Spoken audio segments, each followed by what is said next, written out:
The Brownwood construction site continues to be a beehive of activity, but soon it will be a place that you'll enjoy and even call home.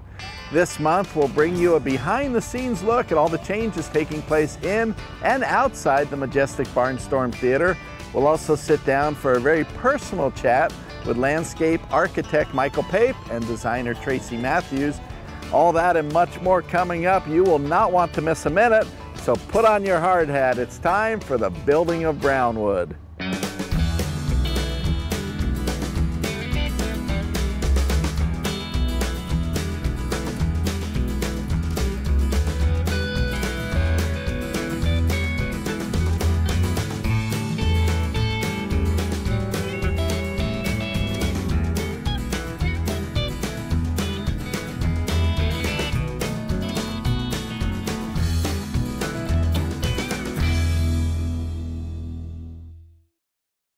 Earlier, I stopped by the Design Center to talk to designer Tracy Mathews and landscape architect Mike Pape about the layout and design of Brownwood.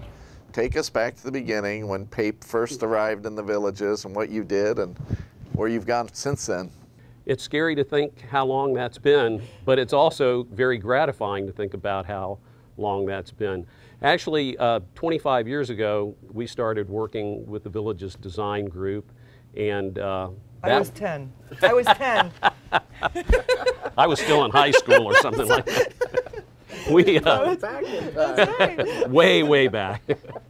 But we of course, I don't think anybody except perhaps some of the Morrises really knew where the villages was going at that point in time.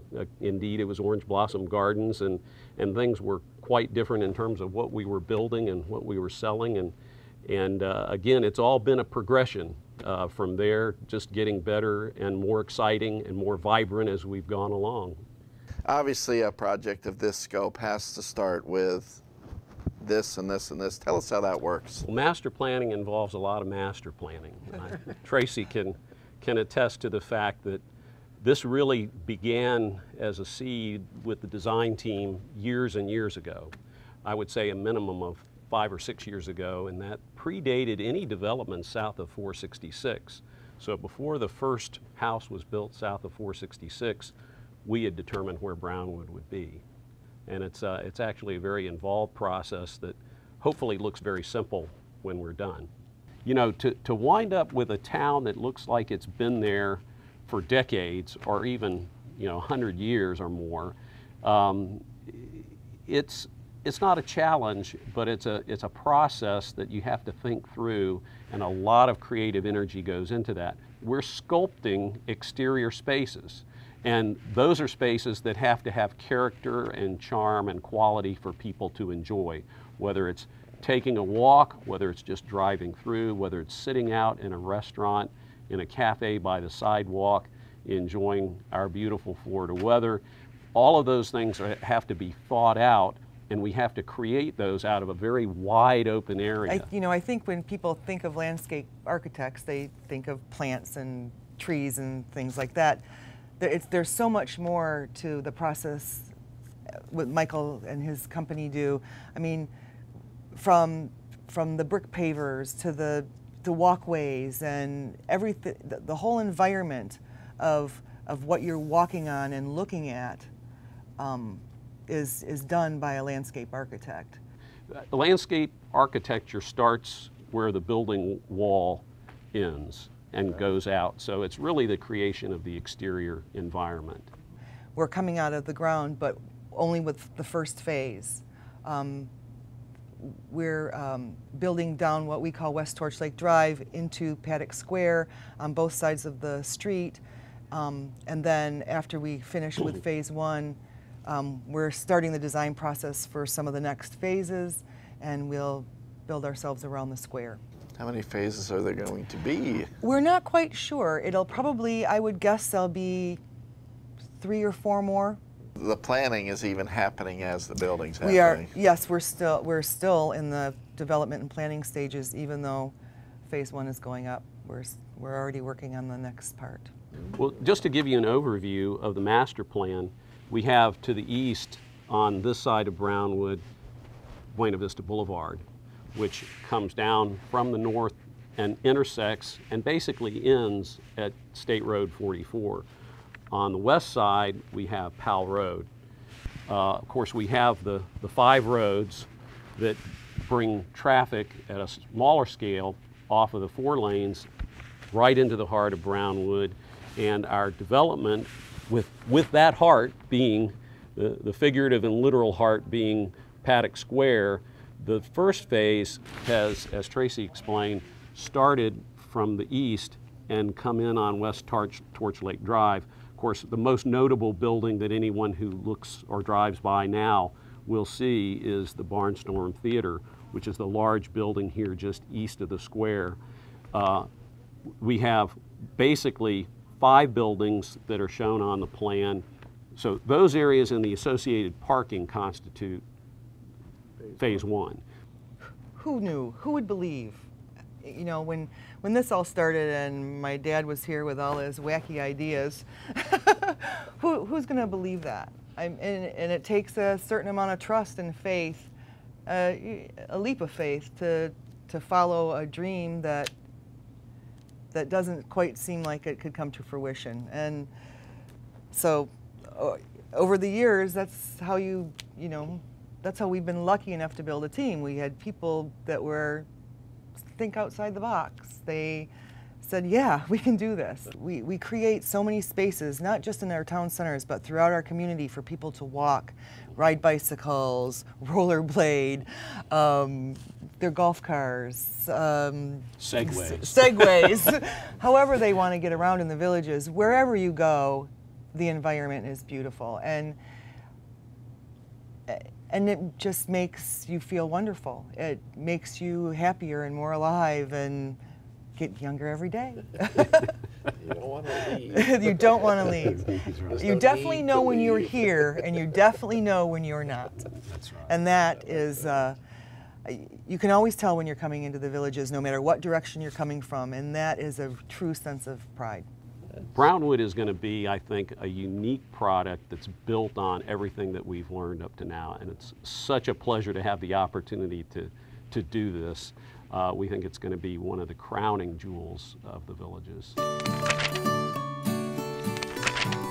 Over 200 trees will be planted in Brownwood, mostly native evergreen live oaks. Taz of T&D Concrete teaches me a thing or two about the art of laying stone when we come back. Sumter County was created in 1853 and named for the last surviving general of the American Revolution, the heroic Thomas Sumter of Virginia. You know, we've seen some pretty technical things on the inside, some high-tech equipment and some truly skilled craftsmen, but out here it looks like it's just a matter of taking a little mud, grab a rock, throw it into place, and voila, you have a wall. Imagine it goes something like that, right, Taz? No, I don't think you do quite like that. Uh-oh. I'd go get my kid out of daycare to do that, so. I have been put in my place by, how old is he? 6. Okay, a 6-year-old could do better than I did. All right, well, Taz of T&D Concrete is not just a mason, he is more of an artist, I guess. Yeah. This is a skilled trade. Skilled trade. And I did it Skilled totally profession. wrong. Well, yeah, because you didn't think about it. You thought it was easy and you just put it in there, yeah. But you're going to teach me the right way to do it. Now, this is usually a one-man job, though, right, Taz? Oh, yeah. Okay, so you're helping me out. And I don't think that's enough mud. Mezcla aquí, por favor. A little more? Yeah, a little bit more. Load it up. Load it up. Supersize it. All right, you got it like that, Taz. No, more? Yeah, a little bit more. Holy cow, this guy's a mud man. So you've got somebody who keeps the mud coming for you, so you can keep working. Now, how's that? That's not too bad. That's pretty good. Not too bad. You want to set it in there? Yeah, okay, all right. Now, is there a method to the madness here? Yeah, we're going to try to put that point right there. Because it's there's sort of a natural groove there. Uh-oh. Yeah, easy now. I just made a big mistake. I knocked down 47 pounds of mud. That ain't too bad. There's a lot of stone. We try to put the bigger ones in there periodically because you really can't find any big ones like this. They're kind of chipped them up, hand-tuned them. So you, just being experienced, you kind of know when to go big, when to go small? Yeah. How long you been doing this? About 20 years. Wow. It really pays to have good experienced people, I guess, working with you. And T&D's got them, you know. Okay, well then I should probably get out of the way and let you guys do your thing. So, beautiful exteriors out here, but again, the Villages doesn't do anything halfway. These are artists, they're not just masons, and they're gonna make your Barnstorm Theater and all of Brownwood look absolutely fantastic. Stay tuned. When we return, Danny Tilton takes us inside the Barnstorm Theater for a construction update. Stonemasonry is one of the oldest professions in the history of construction, a craft that has existed since the dawn of civilization. Every day is a special day out here at the Brownwood construction site, but today there's something happening that's extra special. Danny, what are those big mamma jammas that are being placed up there above us? Those are trusses, geometry shaped like the front of this wall here, like a barn. We'll be applying them to these beams you see overhead. They'll be welded down to them. There's 22 of them on 4-foot centers, and we'll be putting them in place, securing them with rat runs, what we call framing inside the trusses, and then decking them accordingly, similar to the bar joists we did inside. They are so big when they get here, they're not in one piece. We have to assemble them in the parking lot, and we'll skirt this whole thing all the way to the face of the back of the wall here with those trusses. Looks a little bit like an erector set I played with as a kid. It's similar. It's the same sequence. One piece at a time, you wind up with the full project when you're done setting them out. And there's many more parts to this roof that we'll see here shortly. Wow, it's very impressive. This is a real exclusive because people won't see this when the theater's done. No, sir. No, sir. This will all be hidden, but from the outside, you'll have the geometry of a barn with the top chord of those trusses you're looking at the moment.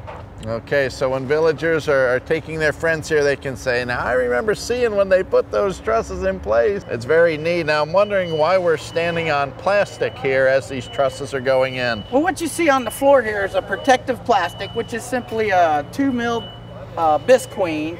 And this floor, the intentions of the owners here is to take this floor and grind it in spots and stain it and make it look very, very old. So you're saying there's not going to be carpet or tile or anything on this floor? Not where you're standing, big dog, not where you're standing. This is all old trick flooring about to happen underneath you here. I feel like I'm back in northern Indiana in an old cattle barn or something. This is going to be pretty authentic. Give it a few more months here and you're going to really feel that way. Okay. Well, I know there's an awful lot of stuff going on inside too. What do you say we take a look at that? Let's do it.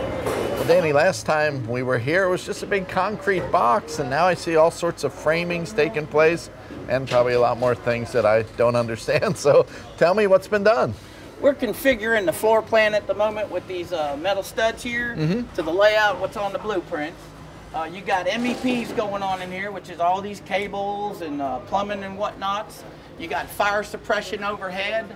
You got monocoating going on. Monocoating, is that this stuff? Yes, sir. This is a, basically all this is a ground up newspaper, which they add some chemicals to deter it from burning. This will not burn. You can light this all you want and it will not catch a fire. It's pretty amazing stuff. Yeah, just an extra layer of fire safety protection in addition to the sprinkler systems. And Danny, I know that it's lights all over the place. It could be a little dark in here now that the roof's on. Tell me a little bit about the lighting. Well, the lighting needs to be 5 kilowatt power, and so our gentlemen in here can see what they're doing without getting hurt in any way, shape, or form. Safety first. It's always that way with Edwards and the Villages. And now we're coming through the hallway into, and I'm getting a little excited because I know what this room is. This is one of the theaters. Yes, sir. Tell me a little bit about it. This is theater number 4. And what you got here is the exterior wall of the building. Therefore, we have 1 layer of 1/2-inch sheetrock. On the north side, same, 1 layer of 1/2 inch. On the west wall here to our left, this is 3 layers of 5/8 to deter any sound transfer from one unit to the other. Because these are going to be high digital, loud, and we don't want it bleeding next door into the other theater at a quiet moment. Oh, I love it. Okay, now why is the sheetrock staggered like it is? Well, you don't want to line the joints up. If you line the joints up, the sound can transfer through. So we have to stagger the joints out to eliminate any transference of sound. You guys just think of everything, don't you? Well, they even go as much as to put caulk on each layer. Also the track, when we lay it on the concrete here, we caulk under it. Each layer of rock we caulk under it, again, to keep the sounds from skirting underneath the track. Can we go look at the roof and see what's going on up top? I don't see why not. That's what's keeping the weather out. Let's go peek at it. Okay, let's do it. Well, Danny, we're up here on the roof, and I need shades. It's so bright up here, but then you'll tease me about being Hollywood or something, so I'm not going to go there. But what is this white material that's just blinding my eyes? Well, Gary, what we have here, this is a 50 mil fiber tight. It's 50 mil thick, very durable, and we stretch it out over this whole area here. It's the industry's preferred roofing. There's several different kinds, but this particular one happens to be one of the best. Again, a 50 mil fiber tight. It's going to be dry and comfortable in the Barnstorm Theater, folks. Well, on this month's V-Man, we took you basically from the ground up to the heavens. And I have to tell you, folks, if you haven't figured it out yet, the Barnstorm Theater is going to be a heavenly place to see a movie. So keep watching Building Brownwood exclusively every month in your V-Mail.